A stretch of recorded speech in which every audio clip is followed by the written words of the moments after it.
extraordinary diversity of life on Earth is the result of a fragile balance that dictates the fundamental laws of life and allows different forms of life to interact, grow, and reproduce. The culmination of eons of evolution, life expresses itself in a colorful canvas that gives the Earth its unique character. Our own survival depends on this biodiversity, from the tiniest life forms to the very largest.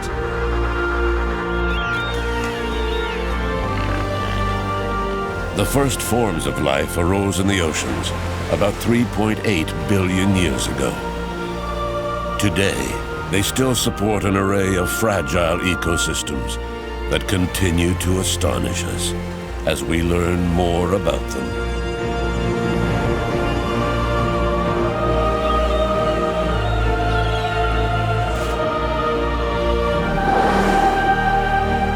But our planet's biodiversity is threatened. Today, plant and animal species are disappearing at an accelerated rate, probably unequaled in Earth's history.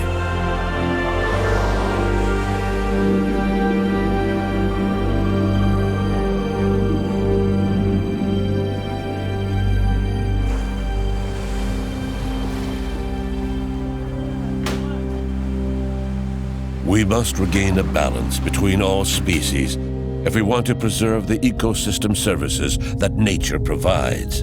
These services are what allow our own species to exist. Oceans cover over 70% of the Earth's surface. They represent 300 times more inhabitable volume than all of Earth's land habitats.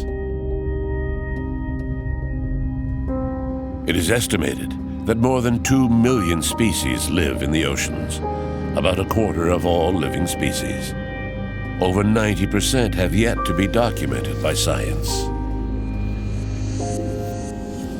For scientists, unraveling the ocean's mysteries is a formidable challenge.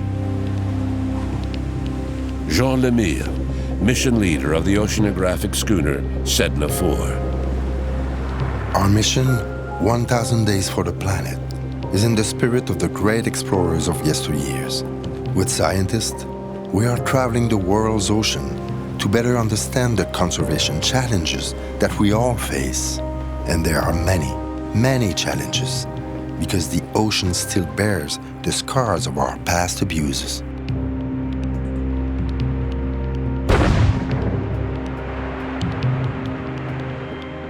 The history of our exploitation of the oceans is not a glorious one. In order to supply European lanterns with oil, the great whales were hunted to the brink of extinction. We are still living with the consequences of this carnage today. Many species are still on the endangered list. Fin whales, blue whales, minke whales, right whales, and dozens of other species are struggling to recover from our bloody past. Despite the fragile moratorium that now protects most species, some countries still hunt whales in the name of science or of culture. That is ridiculous because we don't need to take the whales for science, in quotes, especially if you use the subproduct of that science to sell it in the market.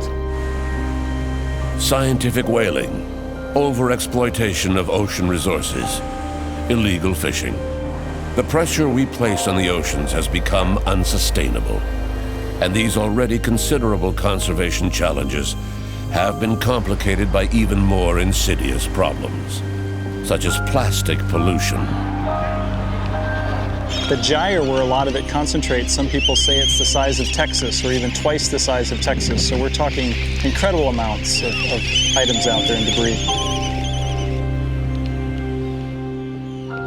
The oceans have always supported life, but if that life is today being threatened, is it not time to rethink our relationship with the ocean's inhabitants?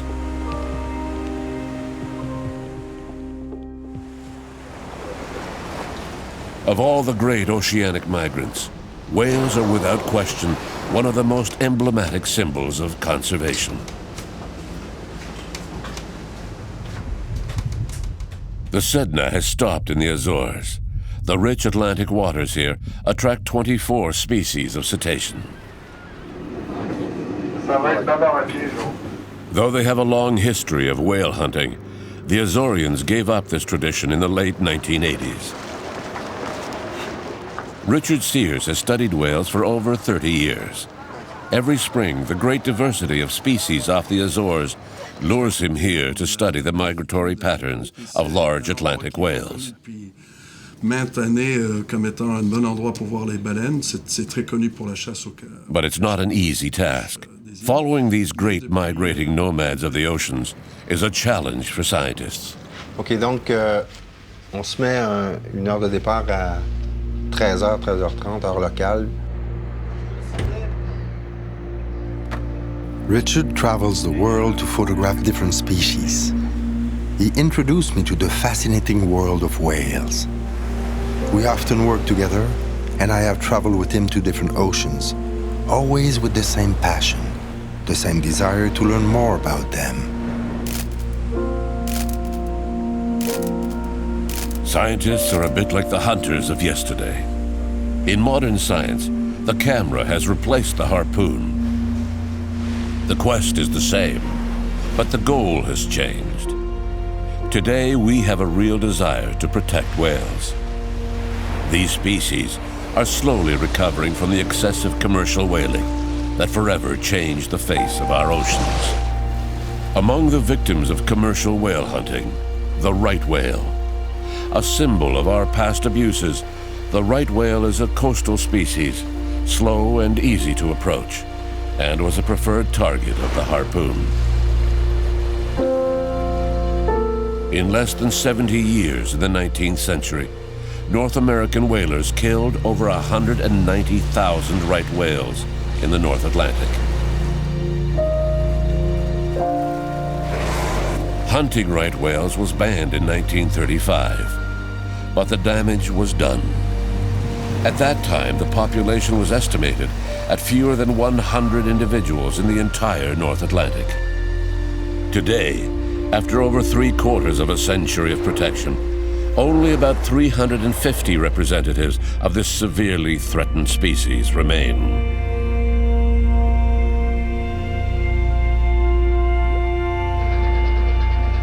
As hunting techniques improved, whalers were able to go after fast-swimming, ocean-going species like the blue whale, the largest animal on the planet.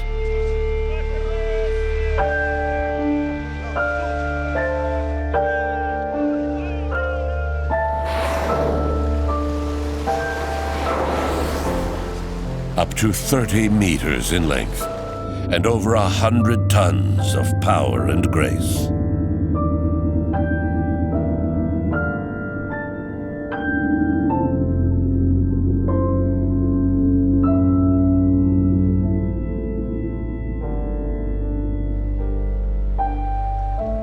Before commercial hunting, the worldwide population of blue whales was estimated at over 350,000 individuals.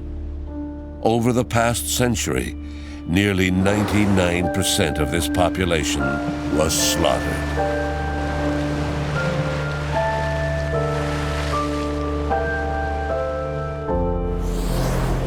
Richard Sears is an expert on blue whales. He has developed a photo ID technique so that scientists can now identify and monitor the movements of this species, which is still threatened with extinction. The pigmentation pattern on the sides of blue whales allows us to reliably identify individuals.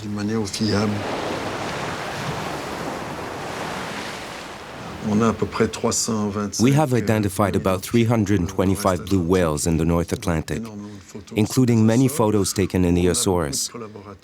We have many partners here who take good pictures that allow us to match photos from year to year. In this case, Johanna, who works here in Horta, photographed this whale in 2002. and the animal returned in 2010. That's a long time between matches. I think it's the longest match we've had here in the Azores. For over 30 years, Richard Sears has compiled photographs of blue whales. His catalog includes several hundred individuals in the North Atlantic, but their migration routes remain completely shrouded in mystery.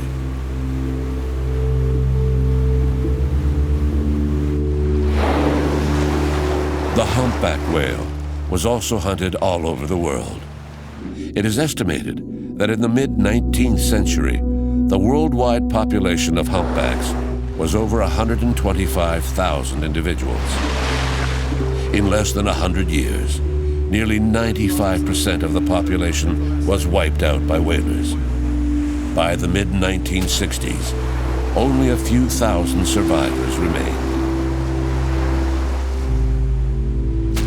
In the 1980s, a broad scientific effort led to a series of techniques that today form the basis of our knowledge about this species.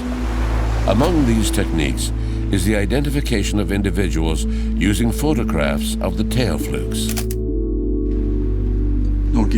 Here's an example of photo identification of a humpback whale. It's the equivalent of a fingerprint for this species. They are kind enough to raise their fluke when they dive, and the pattern on the underside of the tail is different for each individual. It can vary from totally black to totally white. Studying individuals helps us learn about the species, and now we have extensive catalogs of humpbacks all over the planet. All this data makes it a powerful system because it allows us to learn about the movements of these animals, their migrations, their numbers, and newcomers to the population. This technique led to the discovery of gathering sites for the species in the North Atlantic. These feeding areas are frequented by different humpback whale populations from spring to fall.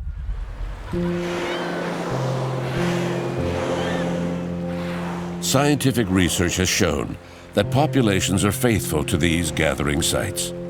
A humpback whale that frequents coastal waters in a particular area will generally return to the same place the following season.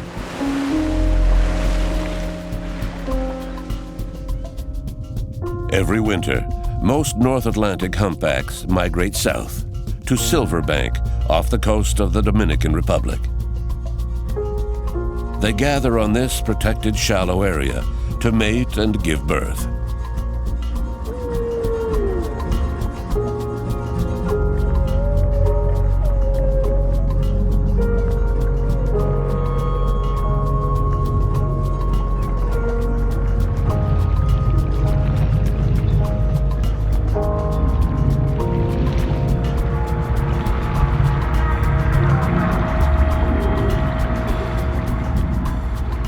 But scientists only discovered the importance of Silverbank in the 1980s.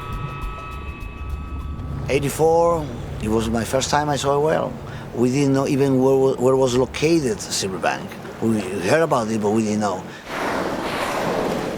The density of Silverbank, if it's not the highest, it could be one of the highest of the world.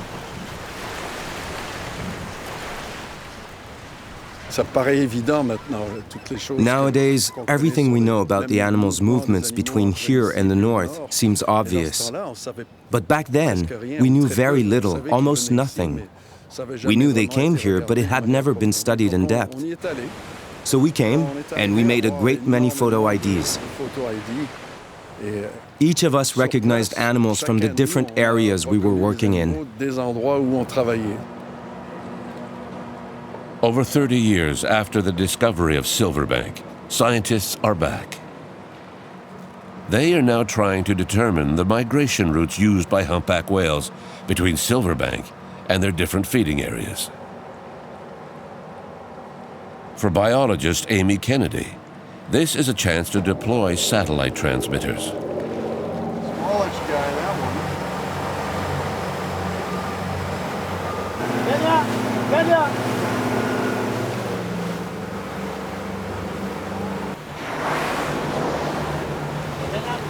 It's the end of the season, so there are lots of males in large groups who are very active. There's a struggle between the escort and what we call the challengers. The escort is the male closest to the female, and all the other males fight to be as close to the female as possible. Before installing the satellite beacons, the scientists try to identify the sex of the animals.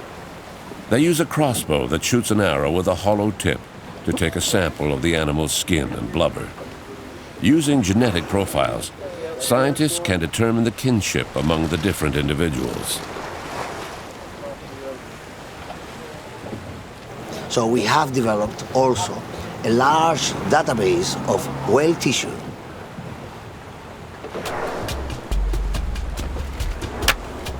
Besides the samples that were taken for DNA studies, we also developed the archive. So it's a genetical catalog.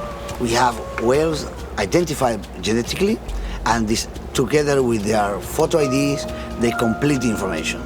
And if anybody wants to study the population, we have another, let's say, another piece of the sample, which is the archive. They are intact as they were taken, and they are frozen, keeping their qualities. So if anybody needs to do any further study, like molecular study, biomolecular study, so they just need to go to the archive and take a piece and interpret it.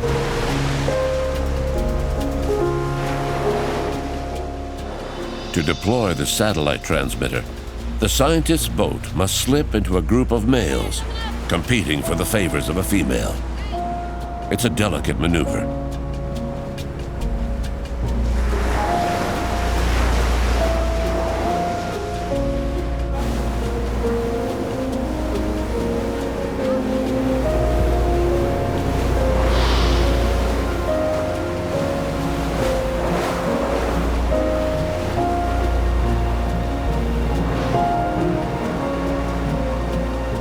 I need to be as close as possible, and when I shoot the tag, it's not a matter of just hitting the whale. I could shoot from a long distance and just hit the whale. It has to be in a really very specific spot where the tag goes. So I'm trying to tag very high on the animal. I'm trying to tag just below the dorsal fin and just below the hump. And that's because the tissue there is very dense. So I can track the whale underwater. I see what the animal's doing. I indicate to Oswaldo to speed up, slow down.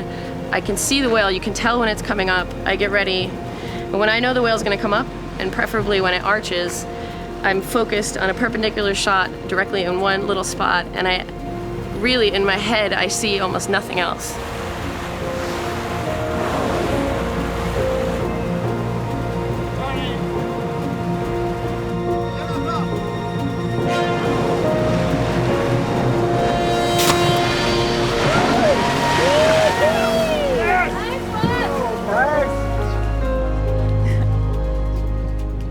Oh, that's perfect. It's good, I'm really happy.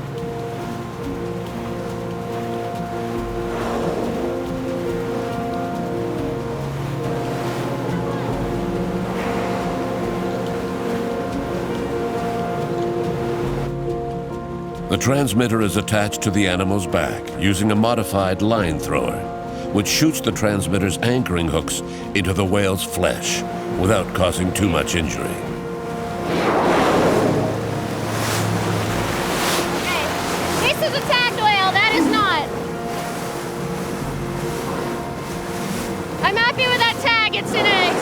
Position very high and in very dense tissue, so it will stay in a long time and it will transmit every surfacing. 11.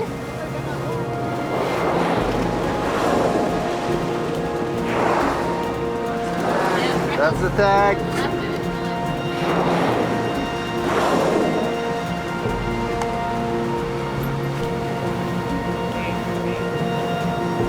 7.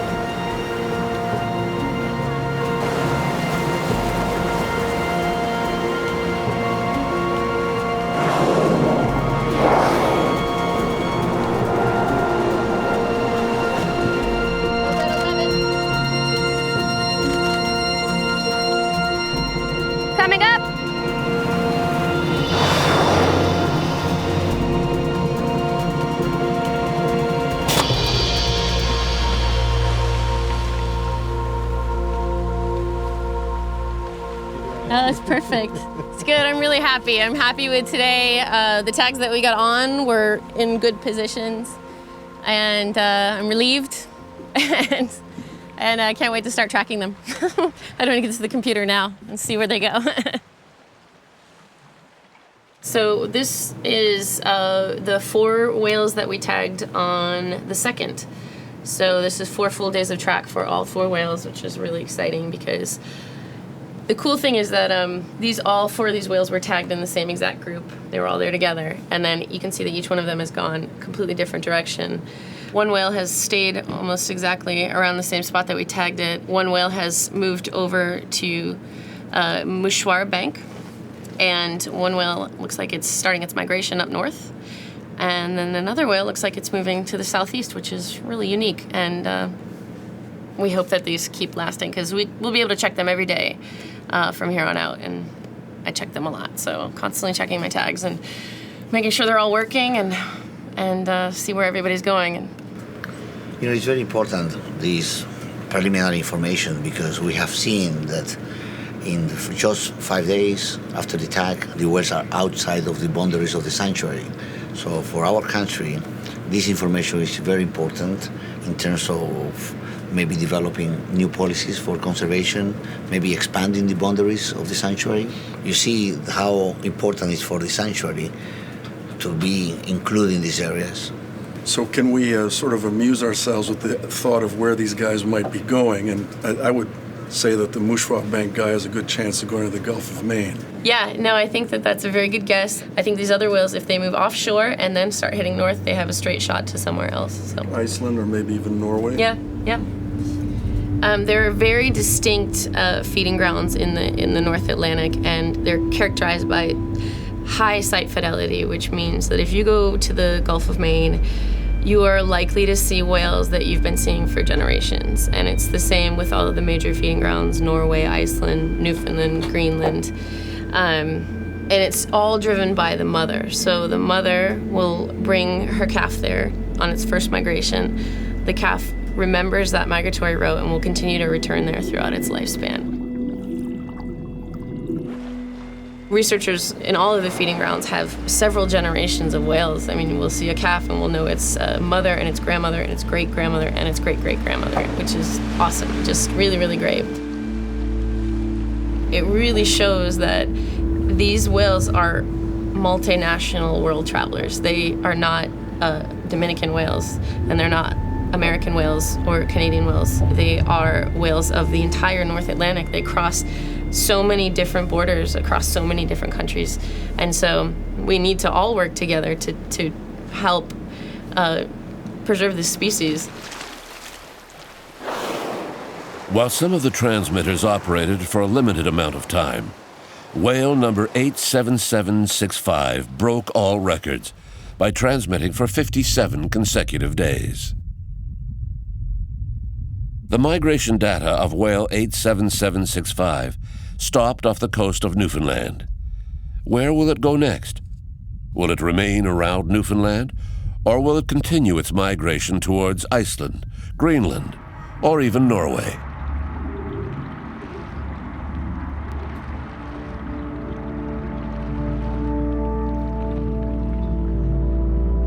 The migration data confirms that humpback whales, which do not eat for the entire 4 months of their breeding period, begin to feed again as soon as they arrive in the rich waters of the north.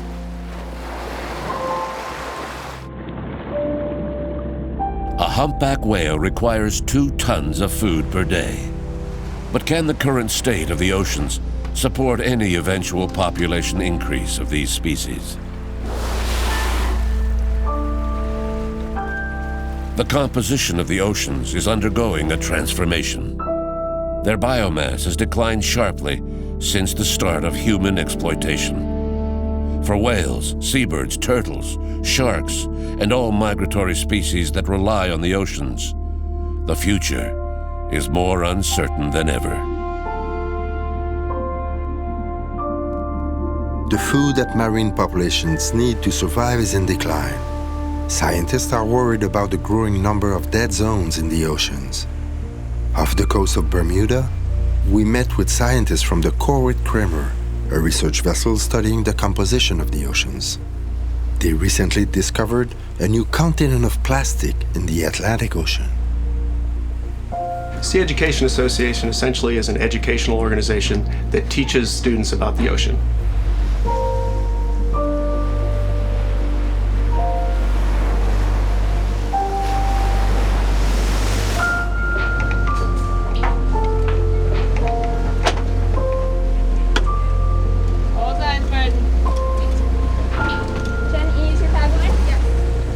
We do a lot of basic measurements, and the value of those relatively simple measurements is that we go year after year, more or less to the same places. So for instance, our plastic research, where we're doing relatively simple things, each student project is relatively simple, but they build on each other over time. So what they're going to do now is set up the new stun net, and this is our old standby net. We've been doing it the same way for 30 years. And realistically, it may not be the most efficient way to do it, but we don't want to change what we're doing because we have a long-term database, and so we want to keep doing it the same way every time. A few years ago, the discovery of a substantial accumulation of plastic in the Pacific Ocean came as a bombshell all over the world. No one suspected the same thing in the Atlantic, where the Sea Education Association has been gathering data for 20 years. But in fact, concentrations of plastic in the Atlantic equal or surpass those observed in the Pacific. And this invisible patch extends into the feeding areas of the ocean's great migrators.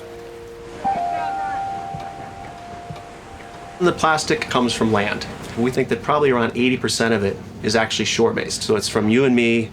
We're trying to do our best. We're trying to recycle, but you know, it's a windy day. The piece of plastic, the yogurt container blows out of the recycle bin, gets in the water system in the river, ends up in the ocean. I just wanted to show you some of the kinds of things that we find. This piece is broken, and you can see it's starting to get brittle. It's being weathered by the sun, by just wave action, getting quite brittle into small pieces, easy to break. And we're seeing numbers as high as 250,000 pieces per square kilometer, or even higher. Now granted, most of those pieces are tiny, millimeter-sized pieces, but still, it's a big ocean. When you extrapolate that to the size of the ocean and the patches, it's a lot of plastic. Our plastic garbage ends up in the ocean, where exposure to sun and waves weakens its structure and breaks it into countless tiny pieces that are now inundating the oceans. What is misleadingly called a garbage patch is actually more like a soup of tiny particles, often floating just below the surface. Did you see some increase of the numbers of pieces of plastic over the 22 years of research? No, in a lot of variability, but no real increase over that time. So the question is, where is that plastic going? And one idea is, of course, it could be the microbes. And yet, our society is using more and more plastic. Microbes and bacteria may play an important role in breaking down this plastic, but at what price? It's hard to say whether it's good news or bad news. Is it good news that it's making plastic go away? There are a lot of additives in plastic, and plastic also acts as a bit of a sponge, absorbing toxic chemicals. So you could ask yourself, is it better for those chemicals to stay in one place in the plastic or to be released into the ocean? If plastic acts like a sponge, where do all those toxins go? Recent scientific studies in the Pacific Ocean estimate that fish consume between 12 and 24,000 tons of plastic every year. And it still isn't exactly clear how much these toxins transfer up the food chain from plastic. There has been some work done to show it does happen, but absolutely, we're polluting the ocean, and then it does stay in the food chain, and then we eat the fish.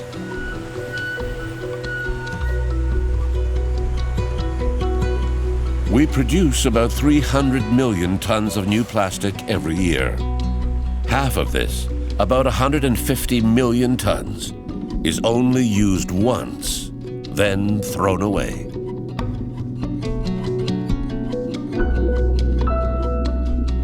Worldwide, less than 10% of the plastic we produce is recycled. The development of plastics began in the 20th century. It is estimated that hundreds of millions of tons of plastic have found their way into the oceans in recent decades. Much of this garbage is still floating today. Plastic in the oceans accumulates in specific areas all over the planet, where the major ocean currents concentrate the floating plastic. These immense vortexes, called ocean gyres, draw in and accumulate garbage over wide areas.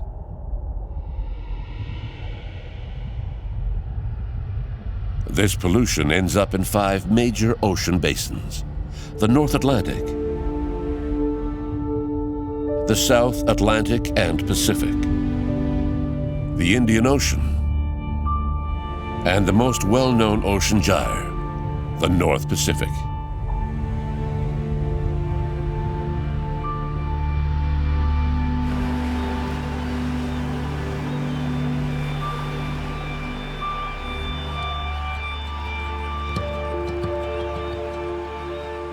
The Midway Atoll, north of the Hawaiian Islands, seems incredibly remote. But for many Pacific seabird species, it is an important refuge and nesting site.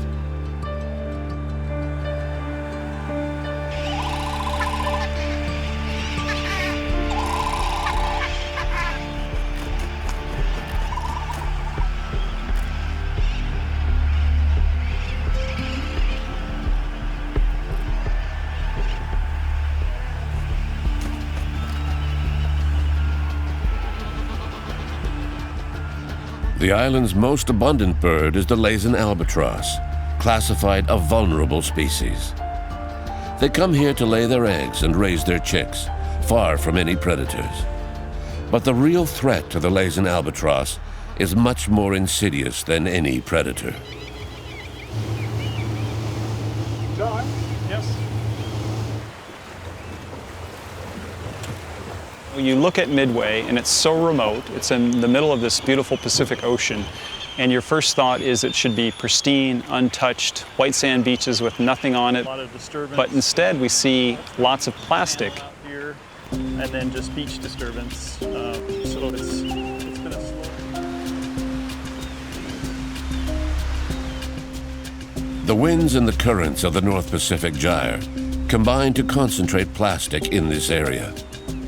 It is not unusual to see the beaches of Midway littered with all sorts of large floating objects, which must continually be collected. But a closer look at the white sand beaches reveals the true catastrophe. Every new wave washes up more tiny particles of plastic and a multitude of garbage that pose a real threat to the island's abundant wildlife. Volunteers come from all over to try and clean up the shores. But the work must be repeated week after week, the result of decades of carelessness and indifference. The same tsunami that hit Japan in 2011 also washed significant amounts of garbage floating in the area onto Midway. The huge wave flooded parts of the island, carrying many large objects far inland. But biologists are more concerned with smaller bits of garbage, transported here not by water, but by air.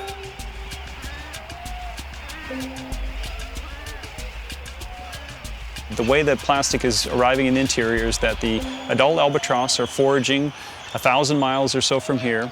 They're picking up the plastic because they either mistake it for food or food is attached to it. They bring it back here and they regurgitate it to their chicks. And this happens about every 3 days or so this time of year, and the male and female take turns, and they're feeding mainly squid to their chick. You know, it's really difficult to see, but if we look closely, this could be the point where a little bit of plastic is transferring from the adult to the chick.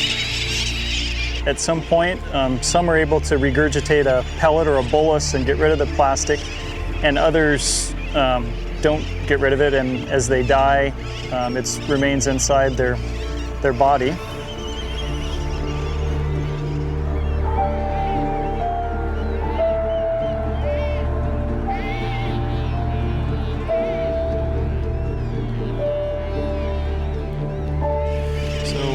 This bird is a couple months old, so should we open it up and see if there's plastic inside? Okay, we'll look inside this one and see what we have. And right away we see plastic, yeah. So here's a couple of larger fragments right there. And yeah, so this bit of plastic is definitely part of a larger piece, and some of the plastic might have sharp edges and they could actually puncture the stomach lining, so that might be a possible cause of mortality for this chick. So it could be the load of plastic plus sharp edges and then contaminants as well that are part of it. That's probably from a grocery bag or something, you know. What do you think? Yeah, there's a good chance. Yeah. Oh wow, that's an interesting piece. We see those occasionally and we think they're some sort of fishing float, perhaps from Asia, so that's a big item. Yeah. Definitely takes up a lot of space. The plastic load in healthy albatross compared to albatross that were found dead, and there was a significant difference, almost twice as much plastic in the birds that died compared to the healthy ones. And so we can't definitively say that plastic kills albatross chicks, but I think what we can say right now is that it is additive to their mortality. Most of the chicks die from dehydration, and so if you think about plastic taking up physical space in the bird's stomach, they have less food, less moisture, and they might be more apt to dehydrate.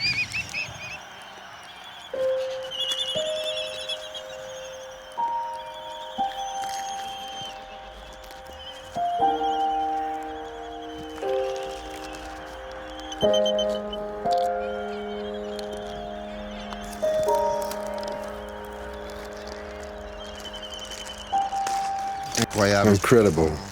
In 5 or 10 minutes, I collected all this. It's really upsetting.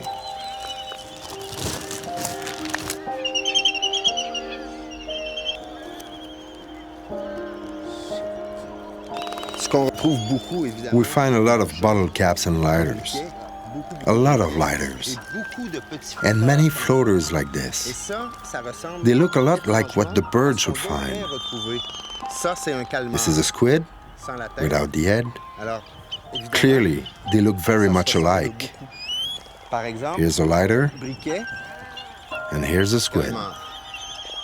It's not surprising that the albatrosses mix them up.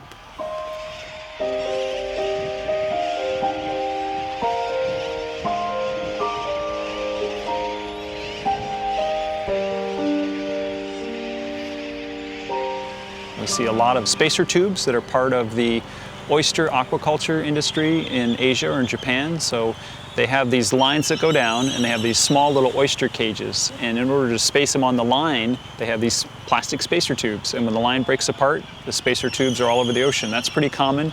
And I suspect some of the items are so big that they can't regurgitate the pellet. And maybe, again, that's linked back to mortality. If they physically can't get that stuff up, maybe that's another reason why they perish as well. Some of the really surprising things that you find in there, toothbrushes. I mean, you'd think a large toothbrush couldn't be swallowed by an albatross, but it is. Syringes, unfortunately. All sorts of kids' toys are in there, light bulbs, so lots of really interesting things. And if we extrapolate for the entire population, that's about 5 tons of plastic that the adults are feeding to their chicks each year. That's really amazing. Even if we stop putting plastic in the ocean today, it's going to be decades before it's all cleaned up. You know, there's just so much out there. In fact, the gyre where a lot of it concentrates, some people say it's the size of Texas or even twice the size of Texas. So we're talking incredible amounts of items out there and debris. The age of plastic should have been a revolution for the world. But the invention of nearly indestructible synthetic products has instead become a real menace to the future of the Earth's ecosystems. Once it goes into the ocean, nobody's figured out the appropriate technique to be able to start to clean up the ocean. We basically have to wait until it reaches land. The best thing that we can do is to make people aware and prevent it from reaching the ocean in the first place.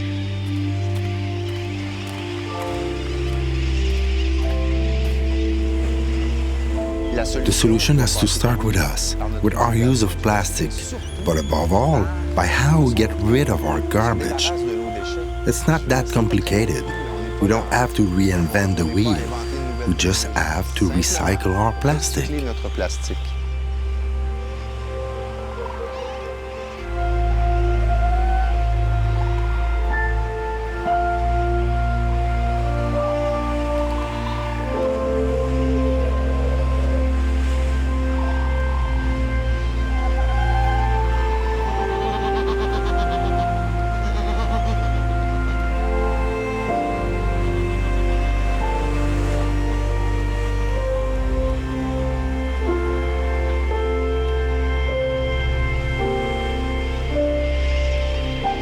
Il y a des missions qui sont plus difficiles que d'autres. Moi, je trouve que... Some missions are harder than others. Coming here to Midway has been pretty tough. Of course, I expected to see plastic from the oceans, but I never thought I would see so much. I think we have gone too far. The oceans are filled with plastic. Each wave brings more, and there are a lot of waves. It's clear that the presence of humans is felt all over the planet now. And unfortunately, I don't mean that in a good way. Sometimes human nature is pretty hard to understand.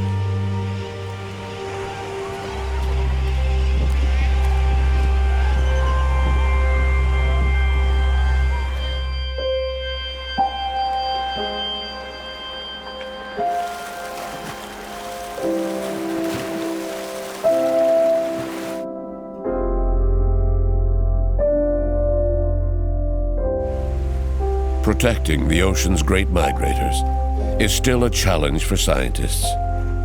We must take inspiration from our successes to build momentum and create the vital wave of change that will determine the future of our world.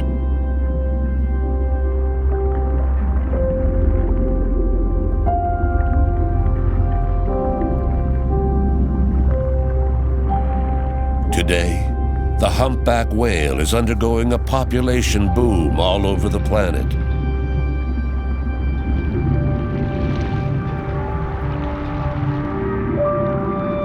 In calving areas, like the Dominican Republic, calves are being born in greater numbers, helping to secure the future of this species.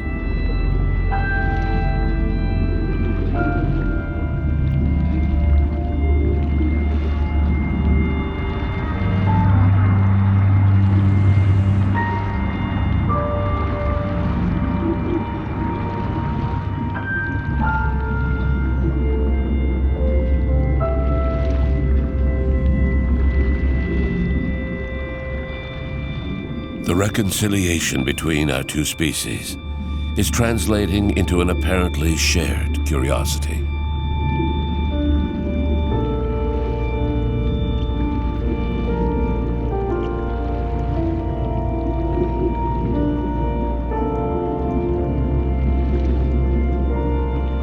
No one who has come face to face with a whale has not come away profoundly moved.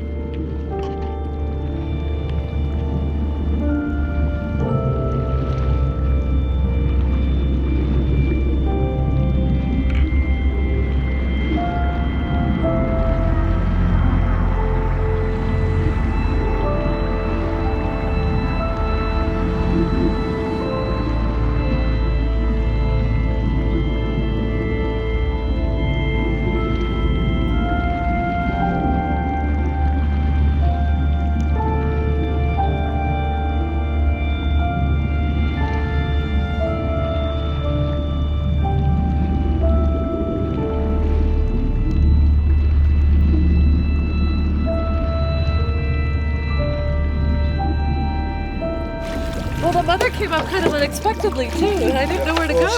She made a full turn. It's incredible to see how calm and serene they are.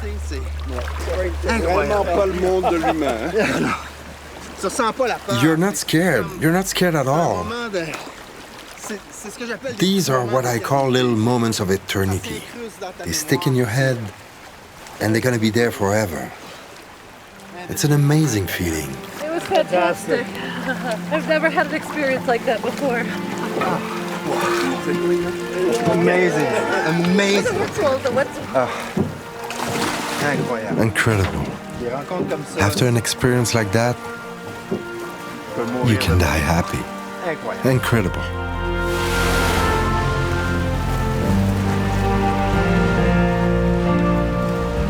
We have managed to save most whale species from extinction because people mobilized against whaling. We no longer need whale blubber to produce an oil that was once considered irreplaceable.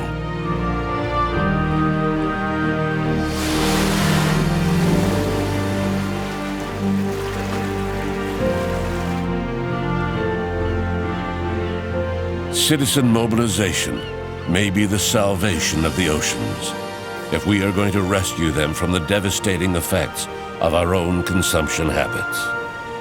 I'm by nature an optimist. I realize it's a very serious problem and it's going to get worse before it gets better, but I'm an optimist that we can at least stabilize the situation.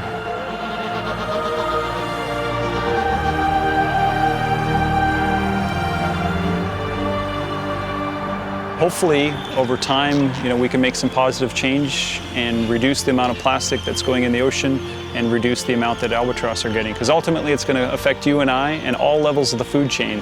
We see the same phenomena. The small fish have plastic in them, the small zooplankton, all these different things. So we need to make a difference.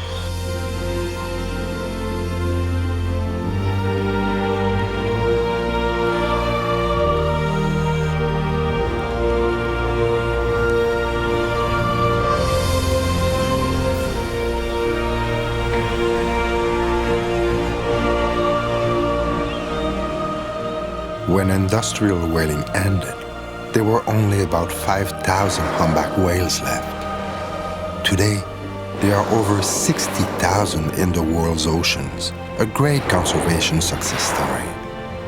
When people mobilize, they can accomplish great things.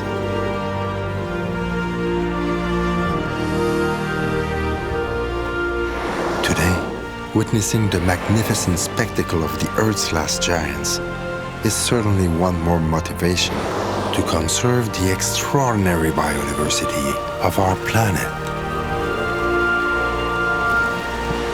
Our oceans are facing considerable conservation challenges, but with better science, we are beginning to understand them so we can better protect them. The grand spectacle of life continues in all its stunning beauty. But time is running out if we want to preserve the fragile balance of biodiversity. A biodiversity that allows all forms of life to thrive, including our own.